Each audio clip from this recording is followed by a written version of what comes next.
আজকে বানাবো ফুলকপি চিংড়ি।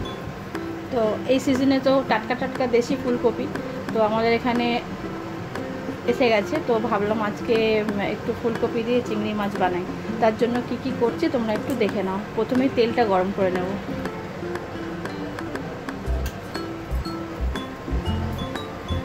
কড়াইতে একটু অল্প হলুদ, তাহলে ছিটকায় না, আর অল্প লবণ দিয়ে চিংড়ি মাছগুলো ভেজে নেব। তোমরা এভাবেও করতে পারো, আর চিংড়ি মাছটা আগের থেকেও ভেজে নিতে, নুন হলুদ মাখিয়ে নিতে পারো। দিয়ে এই যে দেখো চিংড়ি মাছগুলো, এই যে এগুলো একটু ভেজে নেব।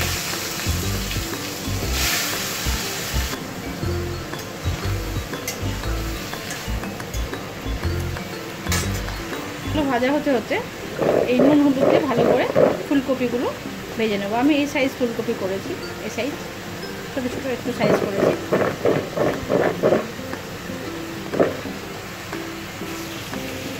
দেখো কত ভালো লাল লাল করে ভাজা হয়ে গেছে। এরকম অবস্থায় আমি চিংড়ি মাছগুলো তুলে নেব। তুলে নিয়ে ওই যে তেলটা থাকবে ওটাতেই আমি ফুলকপিগুলো ভাজবো। দেখো তোমাদের ভালো লাগবে, শেষ অবধি দেখার অনুরোধ রইল। এরপরে কড়াইতে অল্প তেল দিয়ে ডুমো ডুমো করে আলুগুলো কেটে রেখেছি, ওই আলুগুলো দিয়ে দেব, সাথে ফুলকপিটাও দিয়ে দেবো। দেখো ফুলকপিগুলোও দেবো।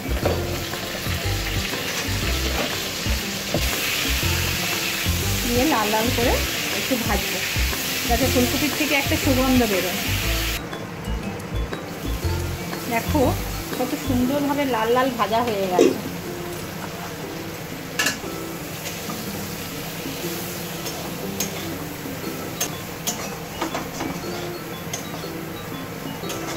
এরকম অবস্থায় নামিয়ে নেব। সরষের তেল দেবো এবারে মশলাটা ভেজে নেওয়ার জন্য, তো সেটা দেখে নাও। সরষের তেল দেবো, একটু ফোড়ন দেব। তো আমি এতে অল্প পাঁচফোড়ন ব্যবহার করছি। পাঁচফোড়নের গন্ধটা অসাধারণ, তরকারিতে মিলেমিশে পুরো দারুণ ব্যাপারটা হয়। তো আমি এতে পাঁচফোড়ন ব্যবহার করছি। শুকনো লঙ্কা দিচ্ছি না, প্রচণ্ড ঝাল হয়ে যায় শুকনো লঙ্কায়, তাই জন্য শুকনো লঙ্কা দিচ্ছি না। পাঁচফোড়নগুলো ফুটে গেলেই আমি একটু পেঁয়াজ কুচি দেবো। পেঁয়াজগুলো স্লাইস করে কেটে রেখেছি, দিয়ে ভালো করে একটু ভাজবো। যতই ননস্টিক কড়া আসুক বাজারে, তো আমার এই কড়াইতে রান্না করতেও ভালো লাগে, আর এই কড়াইয়ে খুব সুবিধেও আছে যে খাবারগুলো খুব টেস্টি হয়। তাই জন্য আমি এই কড়াইতে করতেই প্রেফার করি, যতই বাজারে যাই ওষুধ।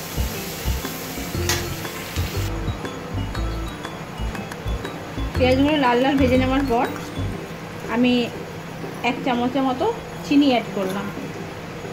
চিনি দিলে ফ্লেভারটাও, এই কালারটাও খুব সুন্দর আসে, আর স্বাদটাও লবণ আর চিনির মিশ্রণে খুব সুন্দর হয়। এরকম অবস্থায় আমি টমেটোকে কুচি করে রেখেছি, এই যে এটা আমি দিয়ে দেব।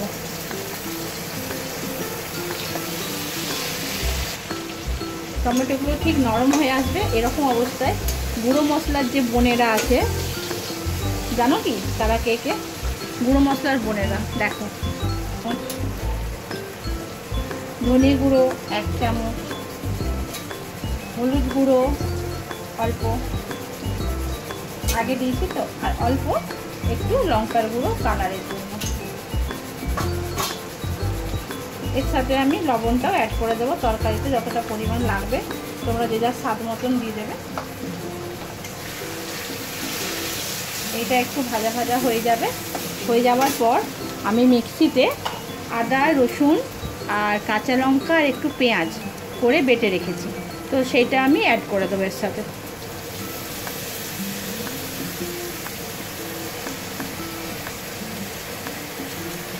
আর এতে একটু ধোয়া জলটাও দেবো, এটা তাতে আরও ভালো স্বাদ হয়, যেমন শিলে বেটে স্বাদ হয়।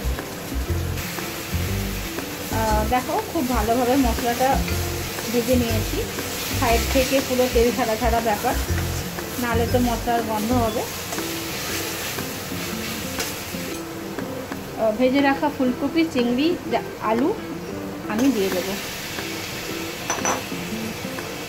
এই রকম দিয়ে দেওয়ার পর একটু জলও অ্যাড করে দেবো, তাহলে মশলাটা খুব ভালো সবজি মাছ এসবের সাথে মিশে যেতে ভালো হয়।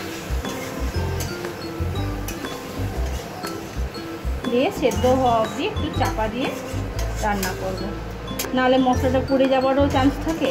আর অল্প জল হয়ে গেলে কী হয়, মশলাটা মেশাতেও সাহায্য হয়, ভালো হয় ব্যাপারটা। এরকম অবস্থায় আমি একটু চাপা দিয়ে দেবো।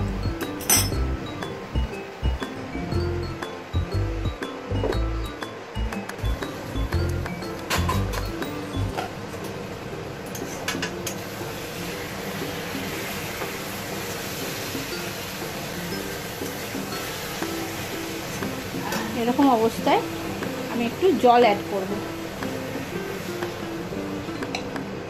অ্যাড করে ব্যাপারটাকে ফুটতে দেব।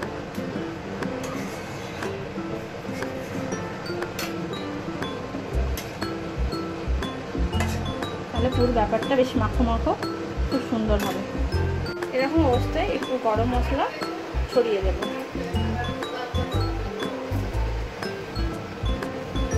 দিয়ে একটু নাড়াচাড়া করে বাস গ্যাসটা অফ করে দেবো।